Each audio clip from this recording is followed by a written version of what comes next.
ನಮಸ್ಕಾರ ನಮಸ್ಕಾರ ನಮಸ್ಕಾರ.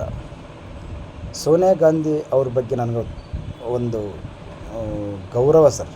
ಯಾಕಂದರೆ ಆ ಅಮ್ಮ ತನ್ನ ಮಕ್ಕಳಿಗೋಸ್ಕರ ಇಬ್ಬರು ಶತದಡ್ರು, ಅದೆಲ್ಲರಿಗೂ ಗೊತ್ತು.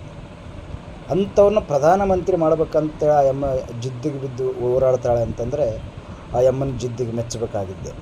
ಯಾಕಂದ್ರೆ ಅವ್ರ ಮಕ್ಕಳ ಬಗ್ಗೆ ಅವ್ರಿಗೆ ಅಷ್ಟು ಪ್ರೀತಿ. ಹೌದಾ? ನಿಮ್ಮ ಮಕ್ಕಳ ಬಗ್ಗೆ ನಿಮಗೆ ಬೇಡವಾ? ಪ್ರಧಾನಮಂತ್ರಿ ಮಾಡೋಕ್ಕೆ ಹೋಗ್ತದಲ್ಲ ಅಮ್ಮ, ಎಟ್ಲೀಸ್ಟ್ ನಿಮ್ಮ ಮಕ್ಕಳ ಸ್ವಲ್ಪ ಬುದ್ಧಿವಂತರು, ನಾಳೆ ಫ್ಯೂಚರ್ನಲ್ಲಿ ಒಂದು ಒಳ್ಳೆಯ ಮನುಷ್ಯನನ್ನು ಮಾಡ್ಬೇಕಂತ ಯೋಚನೆ ಇಲ್ವ ನಿಮಗೆ? ನೀವೇ ದಾರಿ ತಪ್ಪಿದ ಮೇಲೆ ಆ ಮಕ್ಕಳು ಏನು ಮಾಡ್ತಾರೆ ರೀ ಪಾಪ? Comparison to Rahul Gandhi and your children. ನಿಮ್ಮ ಮಕ್ಕಳು ಇಂಟ್ರೂ ತಗೋರು ಇಬ್ಬರಿಗೆ, ನಿಮ್ಮ ಮಕ್ಕಳೇ ಬುದ್ಧಿವಂತರು ಅಂತೇಳಿ ನಿಮಗೆ ಗೊತ್ತಾಗತ್ತೆ. ಅಂಥದ್ದು ಬಿಟ್ಟು ಅವರಿಗೆ ಓಟ್ ಹಾಕಿ ಗೆಲ್ಲಿಸಿ ದೇಶನ ಹಾಳು ಮಾಡ್ಬೇಕಂತಿದ್ರೆ, ನಿಮ್ಮ ಮಕ್ಕಳು ಭವಿಷ್ಯನ ಹಾಳು ಮಾಡ್ಬೇಕಂತಿದ್ರೆ ಏನು ಮಾಡಿದ್ದಾರೆ? ಏನು ಮಾಡ್ತದೆ? ಏನು ಮಾತಾಡೋಕ್ಕೂ ಬರೋದಲ್ಲ. ಆಲೂಗಡ್ಡೆ ಹಾಕಿದರೆ ಬಂಗಾರ ಬರ್ತದೆ ಅಂತೇಳಿ ಅಂತ ಪುಣ್ಯಾತ್ಮ ಮಾತ. ಸದನ ನಡಿಬೇಕಾದ್ರೆ ಫಾರಿನ್ಗೆ ಹೊಡೆಯುತ್ತಿದ್ದ. ನಾಳೆ ಯುದ್ಧ ಏನಾದರೂ ಚಾಲು ಅಂದರೆ, ಯಾಕಂದ್ರೆ ಸುತ್ತಮುತ್ತ ಆಲ್ರೆಡಿ ಯುದ್ಧಗಳು ಸ್ಟಾರ್ಟ್ ಆಗ್ತಾಯಿದೆ ಪ್ರತಿಯೊಂದು ಕಡೆ.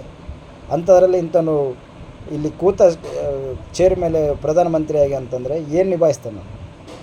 ಸ್ವಲ್ಪನೂ ಆಲೋಚನೆ ಬೇಡ? ಸೇಫ್ಟಿ ರೀ, ನಿಮ್ಮ ಮಕ್ಕಳು ಹೆಂಡ್ರು ಮಕ್ಕಳು ಇರ್ತಾರೆ, ಸೇಫ್ಟಿ ಐತೆ ನಿಮಗೆ? ಕಾಂಗ್ರೆಸ್ ಲೀಡ್ರ್ ಶ್ರೀನಿವಾಸ್ ಅವರು ಮನೆಗೆ ಬೆಂಕಿ ಹಚ್ಚಿದ್ರು. ಇವತ್ತು ಕಾಂಗ್ರೆಸ್ ಕಾರ್ಪೊರೇಟ್ರ್ ಅವರು, ಹುಬ್ಬಳ್ಳಿ ಧಾರವಾಡ ಅವರು, ಅವ್ರ ಮಗಳನ್ನೇ ಮರ್ಡ್ರ್ ಮಾಡಿದರು. ಇನ್ನು ನಮ್ಮಂಥವ್ರು ಗತಿ ಏನು?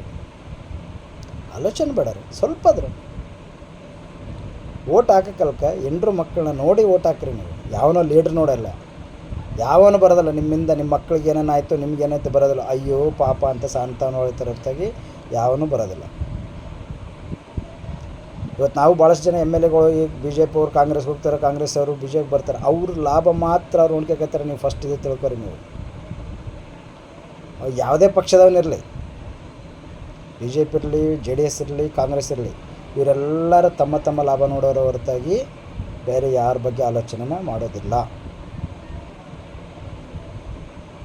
ಕರೆಕ್ಟಾ? ಆದರೆ ಪ್ರಧಾನಮಂತ್ರಿ ಆದಂತಹ ಮೋದಿಜಿ ಎಂದೂ ತಮ್ಮ ಬಗ್ಗೆ ಆಲೋಚನೆ ಮಾಡಿಲ್ಲ. ಇವತ್ತು ಒಂದು ಫ್ರಾಡ್ ಇಲ್ಲದ ದೇಶ ನಡೆಸ್ತಾ ಇದ್ದಾರೆ ಅವರು. ಎಂಥ ಕ್ರಿಟಿಕಲ್ ಟೈಮ್, ಹೌದಾ? ಅಂಥ ಸಂದರ್ಭದಲ್ಲಿ ಸಹ ಅವರು ಕೊರೋನಾ ಟೈಮಲ್ಲಿ ದೇಶನ ಎಷ್ಟು ಚೆನ್ನಾಗಿ ಮ್ಯಾನೇಜ್ ಮಾಡಿದರು, ಅದರಿಂದ ಎಷ್ಟು ಖರ್ಚಾಗಿರ್ಬೋದು ಅಂತ ಆಲೋಚನೆ ಮಾಡಿ. ಎಷ್ಟೋ ಡೆವಲಪ್ಮೆಂಟ್ ಮಾಡಿದ್ದಾರೆ. ಅವು ಹೇಳ್ಕೊಂಡು ಕೂತ್ರೆ ಭಾಳಷ್ಟು ಇದ್ದಾವೆ. ಸೊ ನಿಮ್ಮ ಮಕ್ಕಳ ಬಗ್ಗೆ ಫಸ್ಟ್ ಆಲೋಚನೆ ಮಾಡಿ. ನಿಮ್ಮ ಮಕ್ಕಳ ಫ್ಯೂಚರ್ ಬಗ್ಗೆ ಆಲೋಚನೆ ಮಾಡಿ.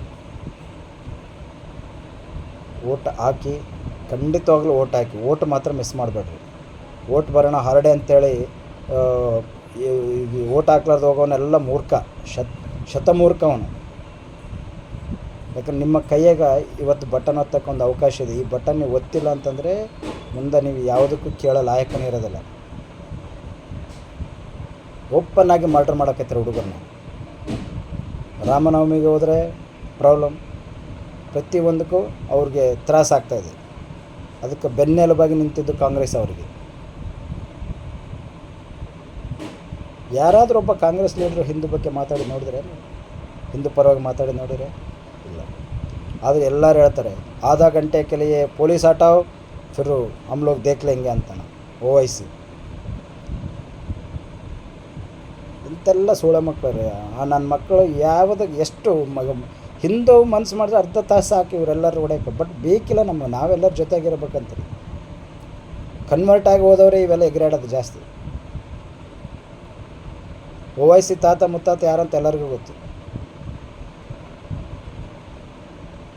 ಪಟ್ಟೆಗಳು ಗೀಟಿಟ್ಟು ಪಟ್ಟೆಗಳು ಬಂದು ಮರ್ಡರ್ ಮಾಡ್ತಾರಂತಂದರೆ ಅವ್ರಿಗೆ ಎಷ್ಟು ಬ್ಯಾಕ್ ಸಪೋರ್ಟ್ ಇರೋದು. ಒಬ್ಬ ಪೊಲೀಸ್ಗೆ ಒಂದು ಪಿಸ್ತೂಲ್ ಕೊಡ್ತಾನೆ. ಯಾಕೆ? ಜನರನ್ನು ರಕ್ಷಣೆ ಮಾಡೋಕ್ಕೆ, ಅವನು ರಕ್ಷಣೆ ಮಾಡೋಕ್ಕೆ. ಒಬ್ಬ ಲೀಡ್ರಿಂದ 10 ಜನ ಸೆಕ್ಯೂರಿಟಿ ಇದಿರ್ತಾರೆ, ಏನೋ ಬಾಡಿ ಗಾರ್ಡ್ಸ್ ಇರ್ತಾರೆ ವಿತ್ ಮಷಿನ್ ಗನ್. ಅವ್ರಿಗೆ ಸೆಕ್ಯೂರಿಟಿ ಬೇಕು. ನಮಗೆ ಸೆಕ್ಯೂರಿಟಿ ಬೇಡವಾ? ಓಟ್ ಹಾಕೋರು ನಾವೇ ತಾನೇ. ನನ್ನ ಮಕ್ಕಳನ್ನ ಗದ್ದಿಗೆ ಮೇಲೆ ತಂದು ಕೂರ್ಸೋರು ನಾವೇ ತಾನೇ. ನಾವ್ಯಾಕೆ ಇಟ್ಕೋಬಾರ್ದು? ಎಲ್ಲರೂ ತಲ್ಲೋರು ಇಡಬೇಕು. ನಾವು ಪಿಸ್ತೂಲ್ ಇಟ್ಕೋಬೇಕು. ಹಿಂದೂ ಹೋಗಿ ಯಾರನ್ನ ಹೊಡೆಯೋದಿಲ್ಲ, ಆದರೆ ಅವರ ರಕ್ಷಣೆಗೋಸ್ಕರ ಅವರು ಇಡಲೇಬೇಕು.